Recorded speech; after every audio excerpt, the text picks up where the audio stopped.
Henry tu sauna noi sida ekhoi na khatna na wa kauri ha chakro salo yam thuna amuk hana noi la anu chalo wai du tavda ani du amuk lepaga tingak yengdana lei tamnaramba but siyauna lepkhre James na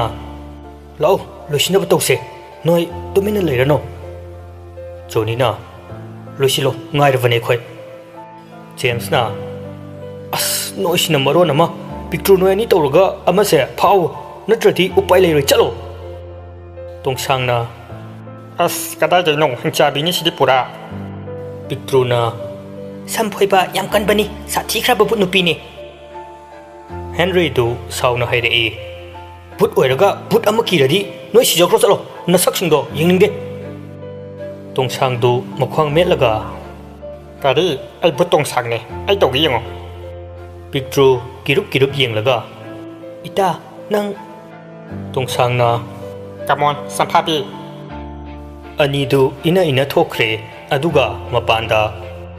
ai kiyeba moi mamangda sathiba sajida bane picture na taning demta nang kwam ta haidakano put amadusu lumdana kanna tamnari picture na aswaida chathoga leise aduga phaseba natradi yaroye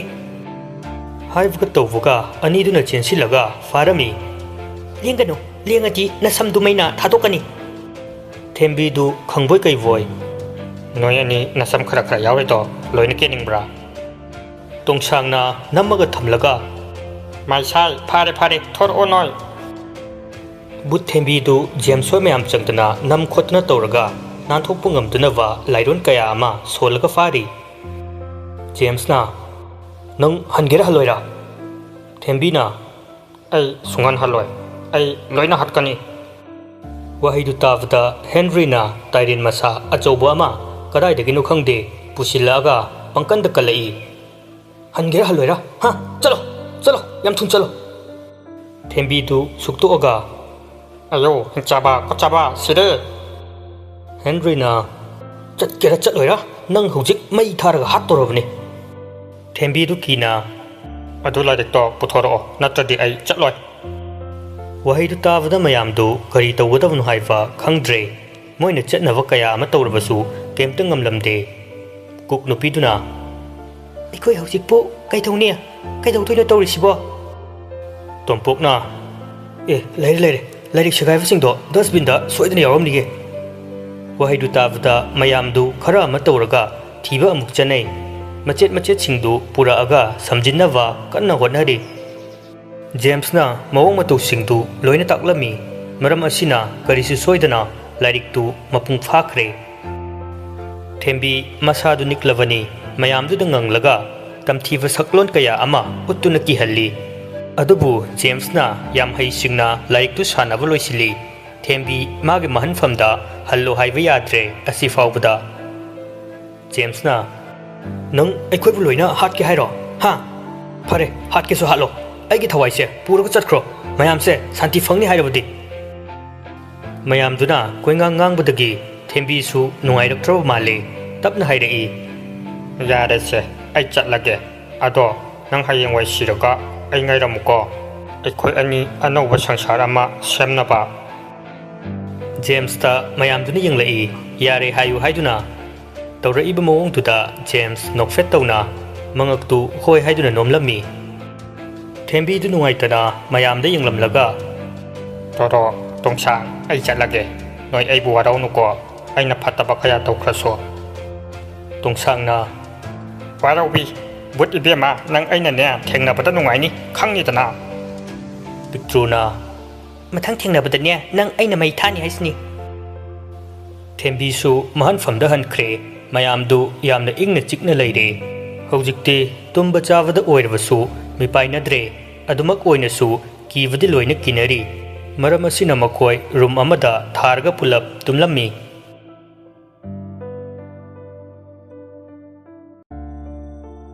mayam du tumna khrava tungta marup ohum du tapna thorai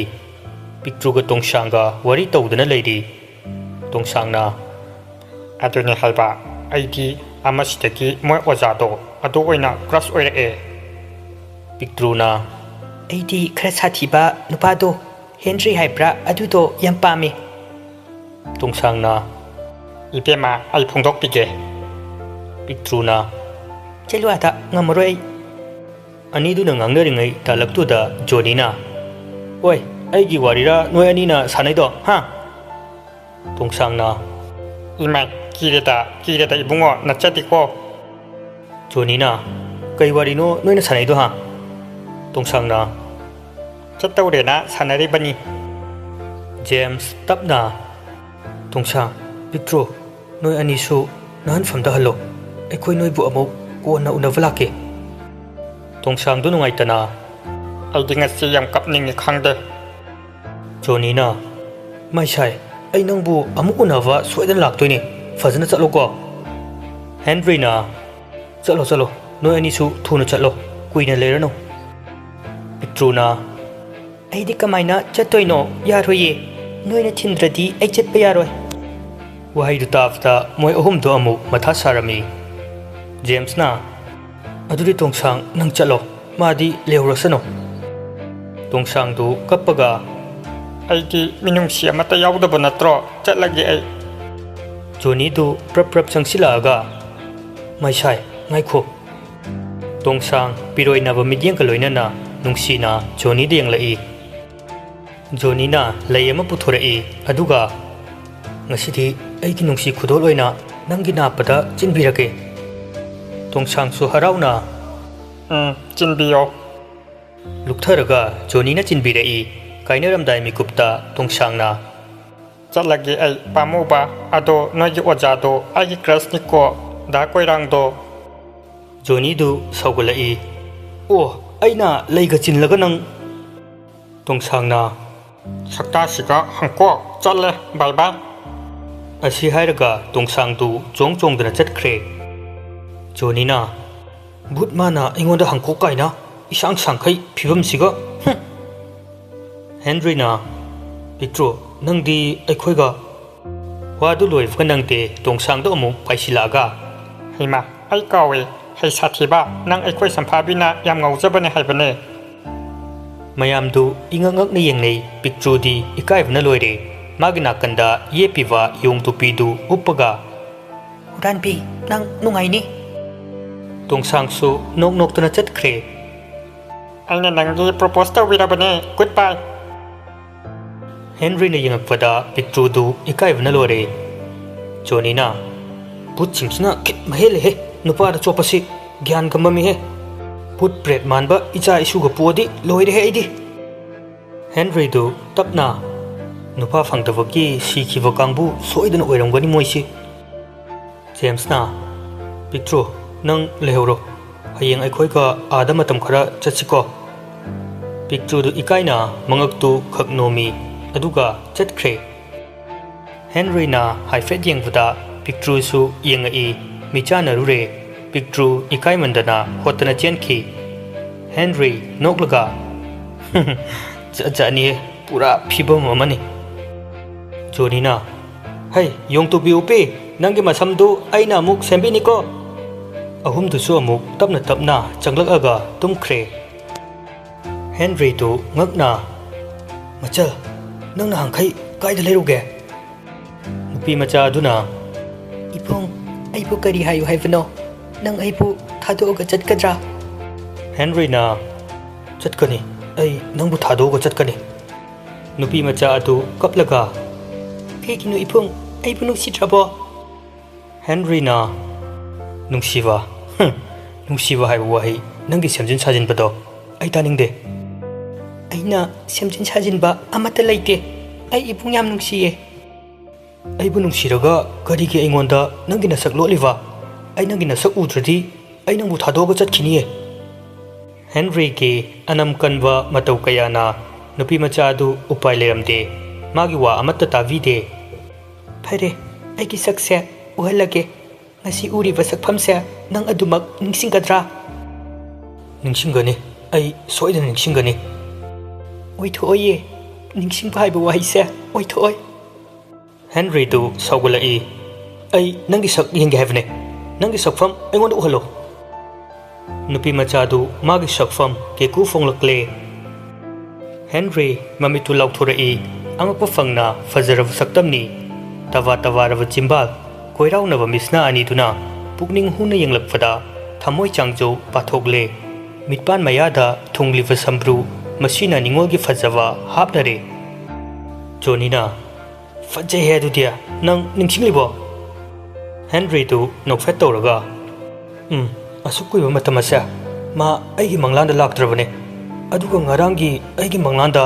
laamine ayam ngae nifa angakpuni ko James na kaudrib natro magi masakto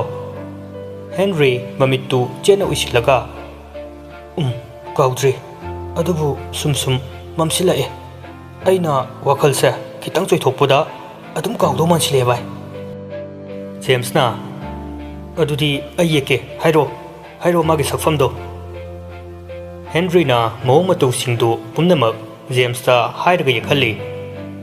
Henry na yapti mali sidi simakne aigi mangland la ambado pita famse sigi right ki sida sambru man thongdone Johnny na ngawrga chatki da naibo nangidi toro le daine James su noklaga karem na rei oi fa leire ne ko bidi madaw ya vakai se Henry na adaidi ko ai chinga se arai kai thirani law akoi pawung yosilani asumna mokhoisu Henry khoida punala ami tasengwadi hostel su suti tharabani maram asina James matomta Henry khoida leiba talle haiduna makhoi hum punna leisena kana haiman badagi punna chetpani sumlakpana Henry khoisu yosilakle achona thoiwa noi punna changminaro pawung thawak chalukhi ko Jonina hoi pawung horen halaga pok thongba leiro acho noklaga leirake isa singi leirake James na ne pawung siti pakhang macha dum malini ni pa nangondagi hena naha oire Henry na nupi koidan leiramdana ne sarvna sarini bo adusu tayagi nupi do mana koiramine Jonina kaino haisibo Henry na tayagi nupi haino masak yengu haina chatlaga ne magi oina haina leiramine mi ani du hauna nokthorei yaine mawai bu chatlaga mau koisilam yaisni Henry na ngak kanoibo noina pokpadai thengnatriba crime ngaktani thoi se khoida ahumdu kumtharaga changai chawkhraba yumjawdu uvada ani du mak thangatana leidana yengi Jonina ba kai khufajano ningthau konunga yamale James na aduni haise yam chawdro Henry na noi punna sida oina leiraslaudana ekhoi tamo chawga tayaiga ekhoi hum khaktani sisu bari da lemi sida punna leirase Jonina yarebo nga ki hangui chongba hairaga lorena khanbugi wakhaldo to tanjadu da stair dai makol thokna gam kumtharai ahumdu fat leithoga yengai yamna mong tava men shirt ta half oiva white ka navy blue ga langba ama litlaga white jeans ta makak ama shetlaga spec amuba machuduga kaya di fazare adu uvada Johnny ga James ka lawai satkre kivna Henry gi tungda leisin kre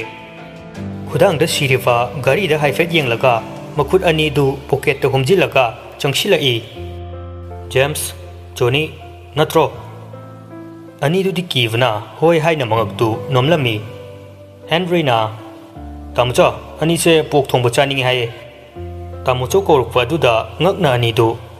gari tamucho Henry noklaga mane aigi tamucho ye Christian do nokfet tawraga hey boy do you understand me Henry do noklaga amthang ai khose ani singaruga chakhibra khangde ye Christian na okay ai horen halakpoda leirage noisu nafinarot ka du fajana hongdoga fajana leiro cho ye Christian du hek thokhivaga ani dungakna kainu tawrisibo amuksu nakandagi ibungo macha ahumdu leithoga yengai handakti Henry fat leisilaga magi marup anidugi marumda lotkhre anidusu tingak yengaga leiri Handakna fazarava sutai haplava ningthizarava nupa ama angakpu fangna ningthizai hek yengvada akiba fawba shakfamni. Newton changsilaga mamitu yamunna yenglaga noyanina kai leire. Johnny ga James ka yengnai khumfam khangda lei hojikta chatkiwa mido amuk tholakpadadi Henry fatkhum lai. Tayai mamana haraktro. Newton na o moyani sira fare fare chango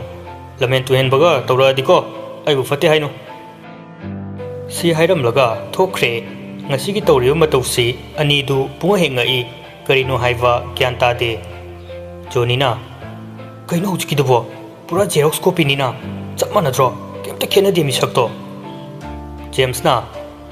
yamani character di khena ba mali Henry na paktre ekoi tamo chauga tayaiga se twins ni haiwa hanadai khangi dubu James na taba khaktani da amuk to udrige no tayai budi khara khara lakpai ubai wani Johnny na moi koi vanu pido maurani he asumna mokoi su yumdu da leiramni numidang chak ising chawa loiraga ye Krishna ibungo macha nang tayai halakchiba Henry na laktre amuk lakboga haurani ai yumsida leigadau tale achau sor sang no khondoga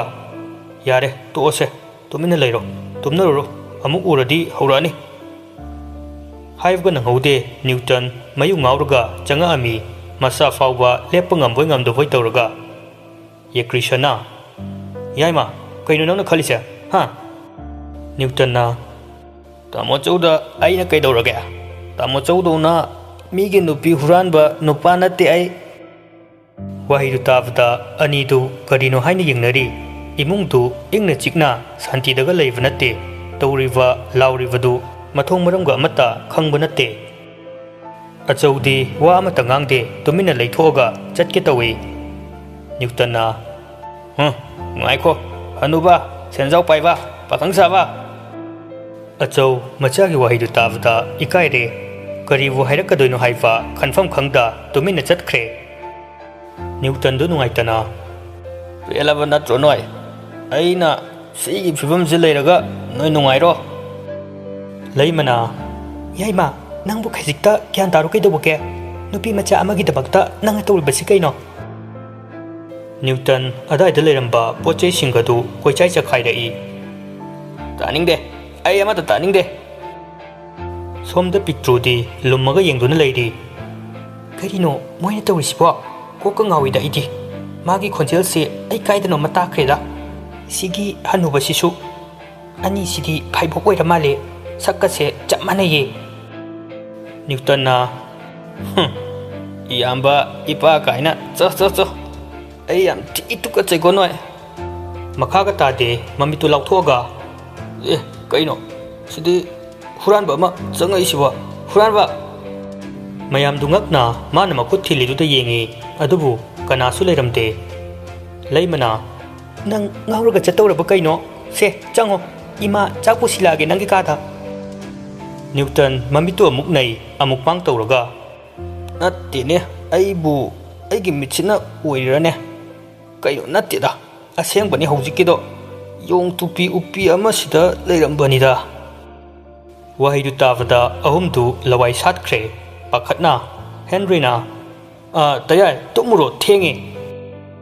moi ahumna tawraga Newton bunamdana magi ka manungda thamkhre amuksu ahumdu prapla Victor tabro nang kai lege Henry na haitoro nang kai lege havne Victor makok tu fatthingalaga sida lege ei yong tupi duga hek huran bi haitu manda malivani Henry na sakta duga yong tupi duga amta loktho butni kaina leiri mayam sina nang huran bi ne na phubi rani Victor du peri peri tawraga teki kok city loina tange samana ama ani khaksiga kamaina Johnny na se adugi bu kem to waruno